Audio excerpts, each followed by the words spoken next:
ജീവിതത്തിൽ ഒരു ചെറിയ പ്രശ്നമുണ്ടാകുക, ആ പ്രശ്നം നമുക്ക് ആരോടും പറയാൻ പറ്റാതിരിക്കുക. കേൾക്കുന്നവരെന്ത് വിചാരിക്കും? തന്നെക്കുറിച്ച് മോശമായിട്ട് ചിന്തിക്കുമോ, അതോ അവർക്ക് വിഷമമാകുമോ, അതോ അവർ മറ്റാരോടെങ്കിലും പറയുമോ എന്നൊക്കെയുള്ള പേടി കൊണ്ട് പറയാതിരിക്കുക. ഇങ്ങനെയൊക്കെ ചെയ്യുന്നത് സാധാരണഗതിയിൽ അന്തർമുഖരാണ്, ഇൻട്രോവേർട്ടുകൾ. അവർക്ക് അവരുടെ പ്രശ്നങ്ങൾ ആരോടും ഷെയർ ചെയ്യാൻ ഇഷ്ടമില്ല. അപ്പോൾ എന്താ സംഭവിക്കുക? ചെറിയൊരു പ്രശ്നത്തിന് ചെറിയൊരു സൊല്യൂഷൻ ഉണ്ടാവും. അത് അവരവരുടെ തലയിൽ നിന്ന് വരുന്നുണ്ടാവില്ല. അതാരോടെങ്കിലും പറഞ്ഞാലോ ഇതിന് ഇത്രയും നിസ്സാരമായിട്ടുള്ള ഒരു സൊല്യൂഷൻ അവർ പറഞ്ഞു തരികയും ചെയ്യും. പക്ഷെ നമ്മൾ ഷെയർ ചെയ്യാത്തത് കൊണ്ട് ആ സൊല്യൂഷൻ നമുക്ക് കിട്ടുന്നില്ല, കണ്ടെത്താൻ പറ്റുന്നില്ല.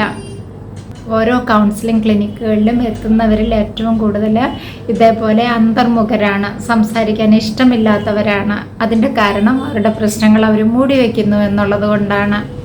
ഇത്തരക്കാർ ശ്രദ്ധിക്കേണ്ടത് അവരുടെ ജീവിതത്തിലെ ഏതെങ്കിലും ഒരു ഇൻറ്റിമേറ്റ് ഫ്രണ്ട്, ഒരു ആത്മമിത്രത്തെ സൂക്ഷിക്കുക. ആ ആത്മമിത്രത്തോട് മനസ്സ് തുറന്ന് സംസാരിക്കുക. അതിനവർക്ക് പറ്റുന്നില്ല എന്നുണ്ടെങ്കിൽ അവർ ദിവസവും ചെയ്യേണ്ട ഒരു കാര്യം എന്താണെന്ന് വെച്ചാൽ ഡയറി എഴുതുക. ദിവസവും ഡയറി എഴുതുമ്പോൾ ഉള്ള ഒരു സുഖം, നമ്മളുടെ ഇമോഷണൽ ഇഷ്യൂസാണ് നമ്മൾ ആദ്യം എഴുതുക. നമ്മളുടെ വൈകാരിക പ്രശ്നങ്ങളെല്ലാം നമ്മൾ എഴുതും. വൈകാരിക ബുദ്ധി വളരെ ക്വിക്കാണ്, വളരെ ഇൻസ്റ്റൻ്റാണ്. ഈ വൈകാരിക ബുദ്ധിയിൽ വരുന്ന കാര്യങ്ങളെല്ലാം നമ്മൾ ഡയറിയിൽ എഴുതി കഴിയുമ്പോൾ പിന്നെ നമ്മളുടെ റാഷണൽ ബ്രെയിൻ വർക്ക് ചെയ്യും, യുക്തിബോധം വർക്ക് ചെയ്യും. ആ യുക്തിബോധത്തിൽ ഇതിനുള്ള സൊല്യൂഷൻ കണ്ടെത്താനും പറ്റും. അപ്പോൾ ഡയറി എഴുതുമ്പോൾ നമ്മളുടെ ഇമോഷണൽ പ്രോബ്ലത്തിനുള്ള സൊല്യൂഷൻസ് നമ്മളുടെ തന്നെ റാഷണൽ ബ്രെയിൻ കണ്ടെത്തിയിരിക്കും. അത് ഒരു തെറാപ്പി ആയിട്ടാണ് പ്രവർത്തിക്കുക, ഒരു സെൽഫ് തെറാപ്പി.